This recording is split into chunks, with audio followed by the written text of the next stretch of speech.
Bonjour à tous, j'espère que vous allez bien. Nous sommes aujourd'hui à Singapour, nous sommes le 2 janvier 2020 et dans cette vidéo, on va s'intéresser au projet de loi de réforme de la propriété. Donc c'est quelque chose qui peut nous impacter, nous qui sommes investisseurs immobiliers. Alors c'est un projet de loi qui s'appelle aussi loi Laglaise, donc je l'ai devant les yeux. Vous tapez simplement loi Laglaise et vous tombez sur le projet de loi donc, qui date d'octobre ou novembre 2019, donc c'est très récent. Donc ce n'est pas encore en application, hein. C'est un projet de loi qui veut réformer le droit de propriété et ajouter un nouveau droit de propriété. Et donc je vais présenter un petit peu ce projet de loi et ensuite je vais vous donner mon avis sur le sujet, un avis très tranché comme vous en avez l'habitude.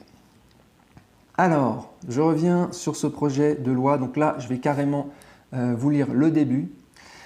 Donc, c'est un projet de loi. Alors là, c'est écrit en gras, c'est avant l'article 1er. Le prix du logement et le coût du foncier sont intimement liés. La spéculation foncière engendre inexorablement une envolée du prix des logements. En parallèle, les élus locaux se retrouvent démunis car les outils à leur disposition sont trop peu connus, trop complexes pour être utilisés et insuffisamment sécurisés. Lutter contre la spéculation foncière et renforcer le pouvoir des élus locaux est donc impératif pour limiter l'augmentation du prix de vente et permettre à chacun de pouvoir se loger librement, tant en location qu'en accession à la propriété en zone tendue comme en zone défendue. Donc beaucoup, si je recherche le mot spéculation, il intervient énormément. Voilà, spéculation foncière, article 1, article 2, etc. Il est partout. Donc bien sûr, il est partout, mais il est défini nulle part, hein. Donc spéculation, je vais vous dire, pour ceux qui ont travaillé sur ce projet de loi, ça veut simplement dire que les prix de l'immobilier ont monté tellement qu'ils ne sont pas contents. Donc s'ils ont monté, ce n'est pas pour des raisons positives, non, c'est la spéculation, c'est les méchants spéculateurs. Voilà. Voilà, donc moi je suis un méchant spéculateur parce que j'ai investi à Paris et que Paris a pris 65% en 10 ans, donc j'ai spéculé. Voilà. Donc déjà, il y a un gros problème de terminologie, donc je pense qu'ils n'ont aucune notion de ce que c'est que la spéculation, ils n'ont aucune notion de ce que c'est que le marché libre, que la loi de l'offre et de la demande, et il y a encore et toujours cette volonté de contrôler le prix de tout et de ne pas laisser faire le marché. On avait déjà eu cette tentative avec, par exemple, la loi d'encadrement des loyers. Donc là, ils nous ont inventé quelque chose qui, à ma connaissance, n'existe nulle part ailleurs dans le monde. Donc encore l'exception culturelle française, le génie créatif français vient d'inventer un nouveau droit de propriété. On avait le droit de propriété traditionnel, celui que quand vous achetez un appartement, voilà, vous êtes propriétaire du terrain, du bâti, de tout. On avait la propriété par démembrement, où on a le propriétaire, le nu propriétaire et le propriétaire d'usufruit. Usufruit, c'est celui qui a l'usage, qui peut profiter de l'appartement.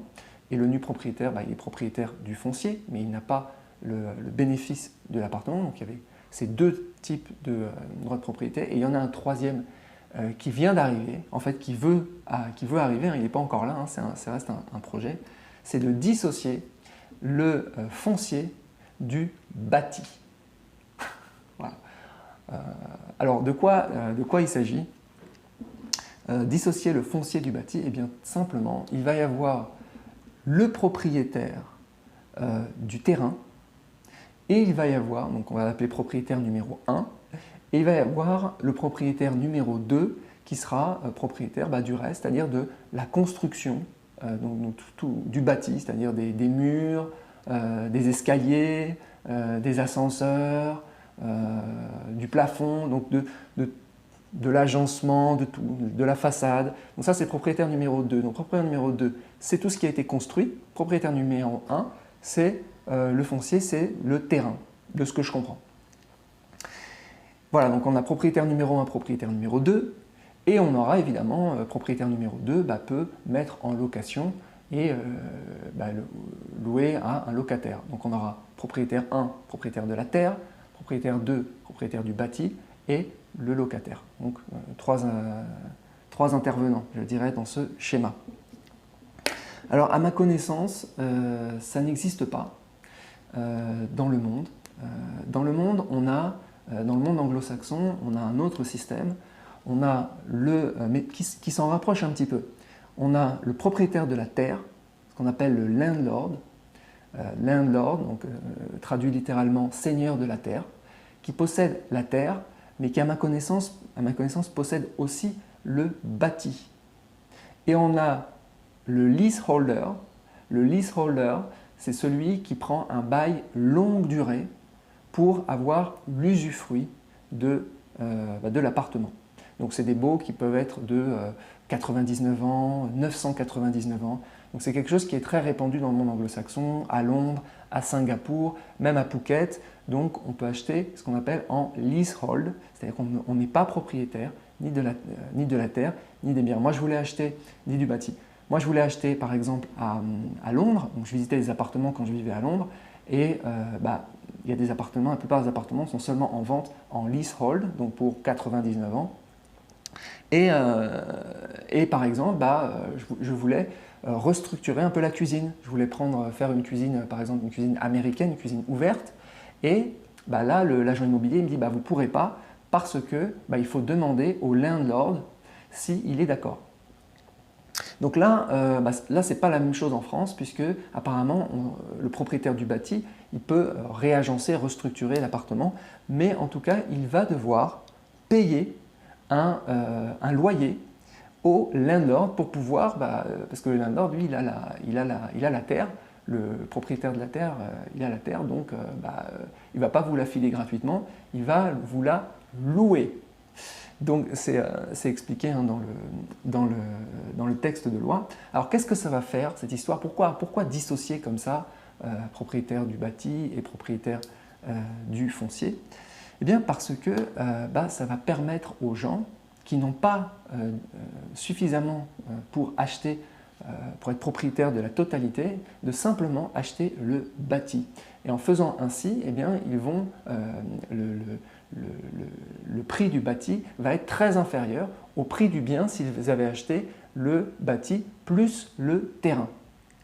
Alors pour ceux d'ailleurs qui font la formation sur la comptabilité des locations meublées origine réelle, on fait une décomposition par composant. Et chaque composant de l'appartement s'amortit. Et en fait, si on reprend, ma compréhension c'est que si on reprend cette décomposition par composant, on voit bien qu'il y a le terrain qui ne s'amortit pas et on a tous les autres composants, construction, façade, agencement, etc.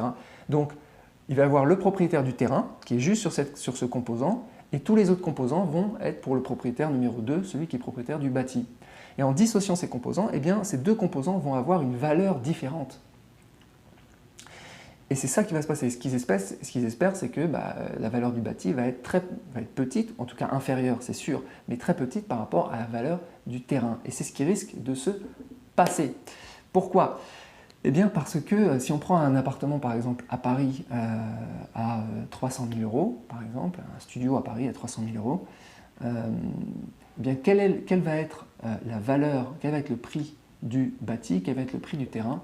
Eh bien, alors là, c'est une question difficile à répondre parce qu'il n'y a pas de marché libre actuellement sur ces deux composants. On ne les achète pas séparément. Mais s'il y avait un marché libre, il est fort à parier que le prix du terrain serait à plus de la moitié, je pense, du prix de construction. Quand on a des appartements qui sont à 15 000 euros du mètre carré à Paris et qui sont, je ne sais pas, 100 km à 100 km de Paris qui tombent peut-être à 1 000 euros du mètre carré, quelle est la différence entre les 1 000 euros du mètre carré et les 15 000 euros du mètre carré? Ce n'est pas qu'il y en a un qui est construit en diamant avec des sertis en or, voilà. C'est les mêmes types de construction, sauf que ce n'est pas la même localisation. Qui dit pas la même localisation, donc c'est le prix du terrain. Donc peut-être que sur 300 000 euros, peut-être que votre appartement, il est je sais pas, 200 000 euros au moins pour le terrain et peut-être 100 000 euros pour le bâti. Donc vous serez uniquement propriétaire du bâti, donc vous allez pouvoir être propriétaire ou avoir le sentiment de propriété pour beaucoup moins cher qu'aujourd'hui. Alors je parle de sentiment de propriété à juste titre. Pourquoi? Parce que eh bien, vous allez rester finalement locataire. Vous allez rester locataire du seigneur de la terre. Je vais l'appeler seigneur de la terre maintenant. Alors, et le seigneur de la terre ne va pas vous le faire gratuitement. Il n'a pas investi, dans mon exemple, 200 000 euros pour vos beaux yeux. Il va espérer un rendement pour ça. Et ça, bien sûr, ils n'en parlent pas. Alors pourquoi ils n'en parlent pas?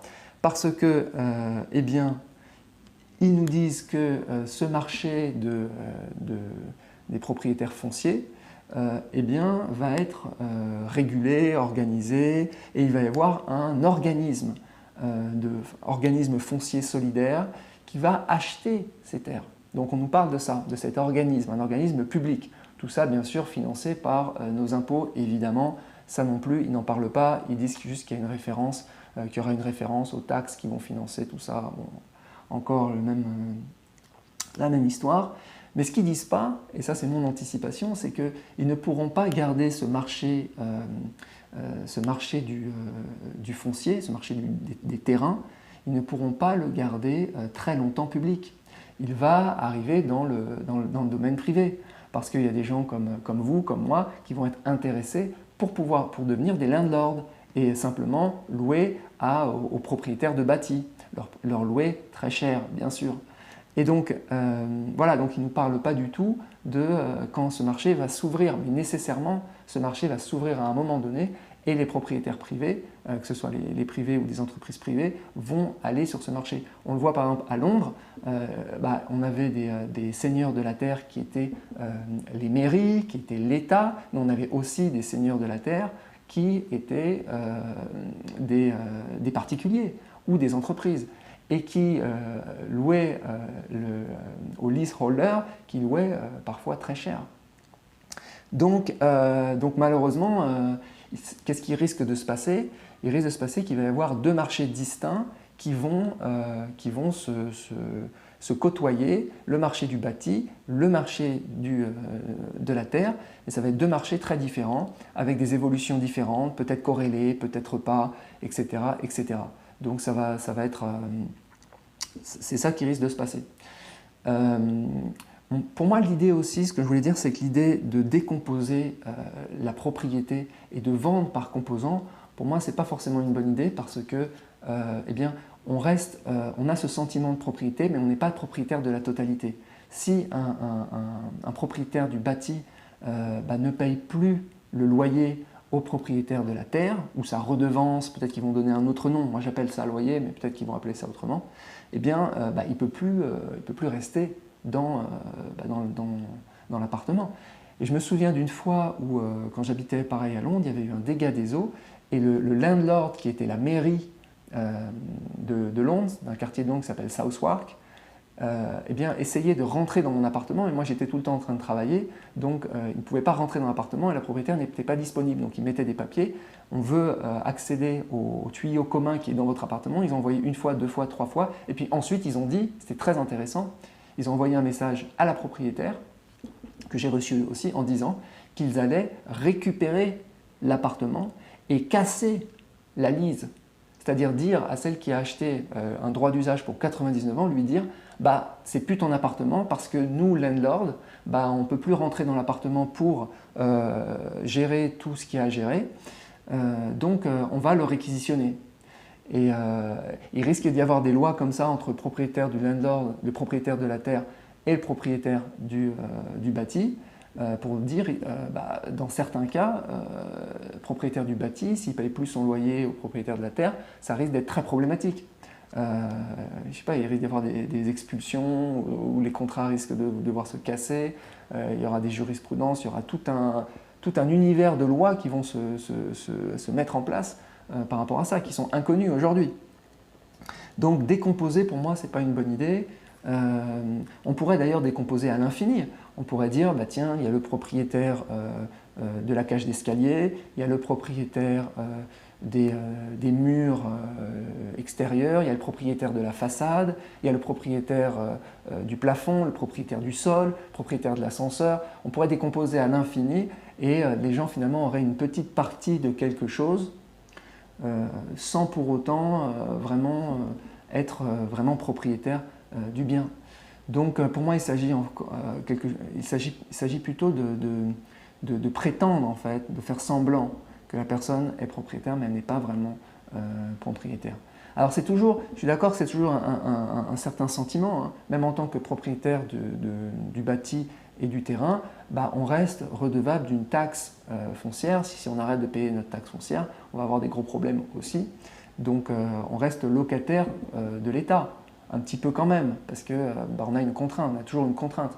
À moins d'avoir une cabane dans la forêt, et encore sa propre forêt, il y a une taxe foncière, donc on n'est jamais totalement propriétaire d'un bien, mais quand même propriétaire d'une petite partie, ça me semble pas terrible. Alors ça, donc voilà, donc ça c'est le point que je voulais aborder. Donc localisation, on a vu. Donc marché du terrain, marché du bâti, totalement décorrélé. Alors ce qui risque d'arriver dans un premier temps, ça va être très moche, parce que le marché ne va pas être libre. Il va être totalement régulé par les organismes publics. Donc personne n'aura le droit, à part des organismes publics, d'acheter, d'être propriétaire seulement du terrain. Donc on ne sait pas, ils vont manipuler le prix, on ne sait pas ce que va être le prix sur ce marché. Donc ça va être biaisé, on va être sur un marché biaisé. Ça c'est dans un premier temps. Tant qu'on n'est pas sur un marché secondaire avec la loi de l'offre et de la demande où n'importe qui peut acheter le bâti, le terrain. Voilà. Donc loyer aux propriétaires de la terre, on a vu. Alors il va y avoir aussi un marché du bâti. Combien, comment, donc ça va devoir se mettre en place, donc ça risque d'être pareil, un petit peu compliqué. Est-ce que les Français, il va y avoir aussi une question de perception, est-ce que les Français vont adhérer à ce concept d'être seulement propriétaire d'une partie? Vous imaginez juste être propriétaire du plafond ou du sol, mais pas vraiment propriétaire des murs gauches ou des murs droits. Est-ce que les gens vont adhérer à ce principe ou est-ce qu'ils vont le rejeter? Moi, je pense que le système de nue propriété et d'usufruit, il n'y a pas de marché d'usufruit, il n'y a pas de marché de nue propriété, donc l'achat en démembrement est très très peu présent. Pour moi, ça indique clairement que le français n'est pas du tout comme les Anglais. Il souhaite être réellement propriétaire de la totalité de son bien pour vraiment avoir le sentiment de propriété. Donc à mon avis, il va avoir une mauvaise perception et à part quelques personnes qui n'ont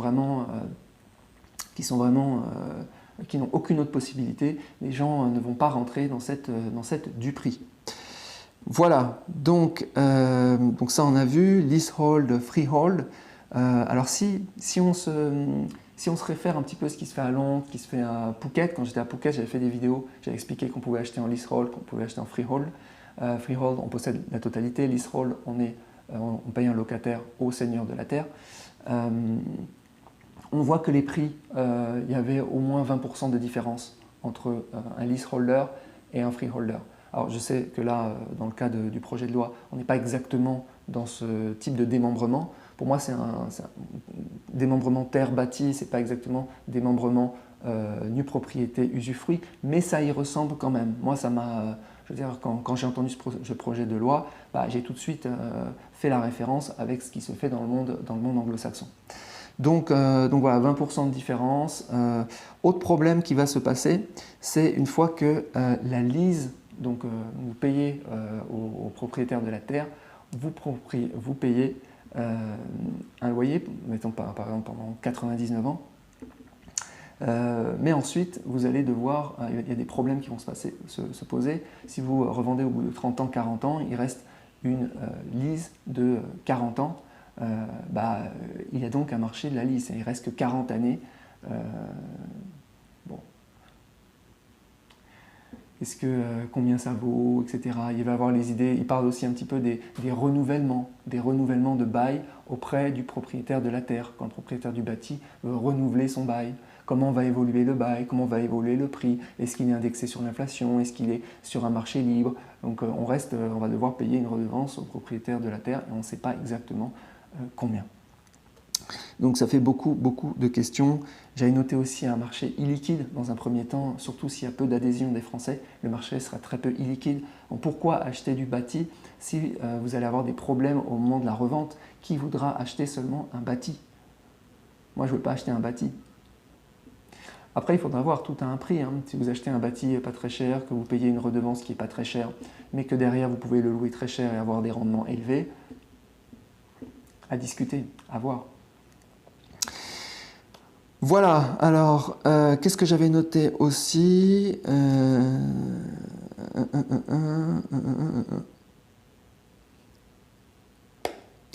Voilà, donc a priori, c'est tout. Moi, je vous ai donné mon avis. Donc, c'est pas terrible. Je trouve que c'est une mauvaise mesure et je trouve que dans bien des cas, je trouve que contrôler cette volonté de contrôler le marché, de réguler le marché, de surréguler et de rajouter des couches et des couches, donc de complexifier les choses, pour moi, ce n'est pas du tout la bonne approche. Donc, je m'inscris en faux par rapport à ce projet de loi. J'espère qu'il n'aboutira pas. Alors, s'il aboutit, il risque d'y avoir quand même, au niveau de nos locations meublées, il risque d'y avoir un petit problème, pas des moindres. Alors ça ne va pas concerner ceux qui ont fait déjà leur amortissement et qui sont déjà au régime réel, mais ça va concerner les nouveaux entrants. Pourquoi? Eh bien parce que le marché du terrain va devenir observable.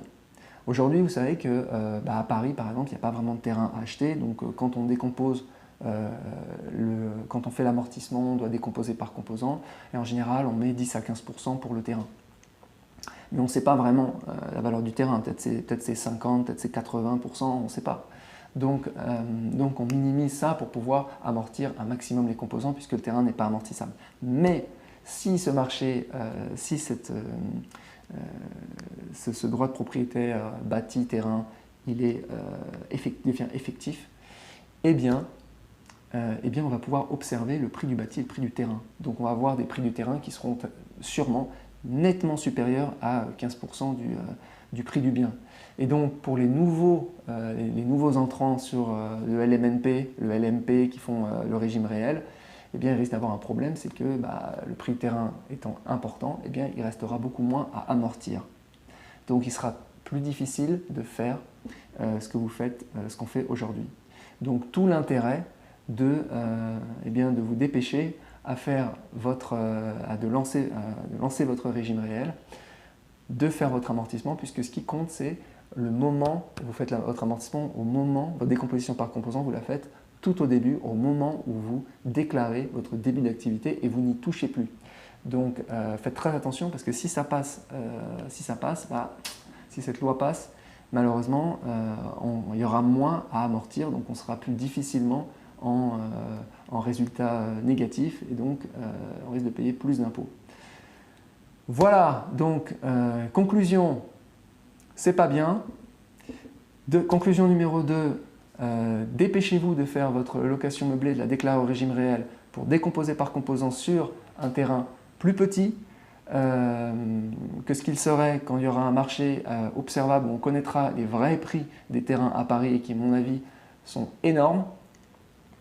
Si vous voulez de l'aide pour faire votre comptabilité, votre décomposition par composant, etc., il y a plein de ressources sur mon site, de ressources gratuites. Il y a aussi une formation sur le sujet qui vous permet de faire votre comptabilité vous-même. Voilà, si vous avez des avis sur la loi Laglaise, je crois que c'était Laglaise, sur ce projet de loi, eh bien, dites-moi dans les commentaires ce que vous en pensez. Voilà, je vous souhaite une bonne journée. Ciao!